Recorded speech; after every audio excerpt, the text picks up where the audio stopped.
好，大家好，欢迎来到智享财经。今天我们来聊恒大事件。恒大事件最近发酵的是愈演愈烈了。恒大到底还不还得起债务？恒大财富的理财产品到底能不能兑付？恒大的房子到底能不能交付？说实话，现在我们去做评估有点难。债务太高是其一，更重要的是在这样的一个环境之下，和现在大家对于恒大的信心来看，恒大手上的资产，哪怕是再好地段的房子和土地，想要出售都会被打严重的折扣。本来就负债很高了，危机发生之后呢，大家又开始挤兑，都想往外跑，资产价格就会被大大打折，其实是雪上加霜，可能最后呢谁都跑不了。这种严重的挤兑风波加剧了整个恒大事件的严重性，说实话也是上层呢不愿意看到的。从事件刚开始发酵，监管就已经把关于恒大的所有诉讼都统一进行了管理，目的很简单，就是怕出现这种挤兑的问题。谁都知道，一旦发生挤兑，别说是一个恒大了，任何企业包括银行都是顶不住的。恒大危机究竟最后能不能过去？许家印呢其实非常的清楚最近他就做两件事儿，一是不断的公开发言，让大家对于恒大的兑付有信心；第二就是加快复工复产的进度，因为只有项目正常竣工，项目正常销售，有了正常的现金流回笼，才有可能还得起债务。其实投资人这会儿去恒大大闹要钱作用已经非常小了。讨钱这个事儿，要么就趁早，在危机还没有完全爆发之前，提前确认自己的亏损，打折也要出来，那个时候出来的概率还比较大。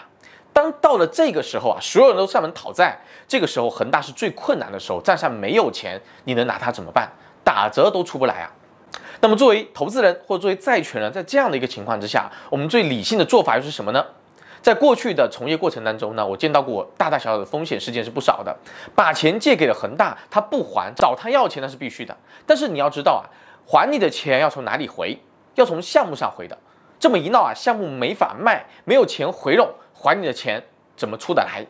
所以呢，现在能够做的比较有效的事情，就是要给恒大时间，让他把手上可能仅剩的一点钱，还有仅存的人力，全部都能够完全投入到项目的复工复产上，让企业加快产生正常的现金流，才是最重要的。这里呢，我就要喷一些媒体了。恒大在好的时候没少在各大大小小的媒体上投放广告。怎么恒大事件一出来，我看到的关于恒大曾经有过的一切，但凡正能量一点的消息都没有了。集体哑火也就算了，添油加醋不着边际、毫无专业可言的一些言论漫天飞舞，真的是让我感觉到了世态之炎凉如果你要把恒大这几年的发展看成是一无是处，似乎也有点过头了。恒大其实也为社会做了很多贡献中国女排、中国男足、社会公益等等都有恒大的身影。但是恒大过快的扩张速度、负债的情况以及财务的情况，在业内绝对已经不是秘密了。债务事件的爆发，在熟悉国内政策的投资人眼中，大概率并非完全是不可思议的。所以，当我们在看待恒大这个热点事件的时候，是不是应该更多的深层次的去思考，带给我们在投资上什么样的一个启发呢？那今天我就讲3点。第一，就是不要相信大而不倒的神话。企业越大，其实有的时候越难转身。投资任何企业都是有风险的，不要把所有的钱押注在少数的几家企业当中，这是在投资上的大忌。我真的也非常同情把身家全部砸到恒大项目上的投资人，但是这就是金融市场残酷的地方。再有把握的事情也请大家做好分散。第二，不管是债权投资还是股权投资，都没有所谓的刚性兑付了，要以投资股权的心态去面对债权投资。就是说，如果你要把钱借给别人，不只是看这个人对外包装的如何，要看他理自己的资产情况是怎么样的。如果看不透，我们就不投，而且还要看看他究竟要把你的钱用到哪里去。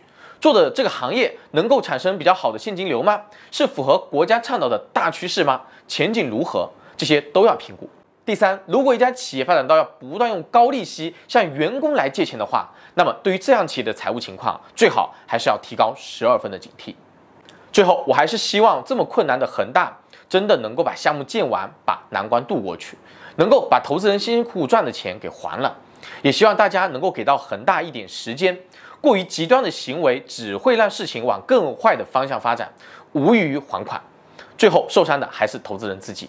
好的，本期视频就到这里，这里是智享财经，我们下期见。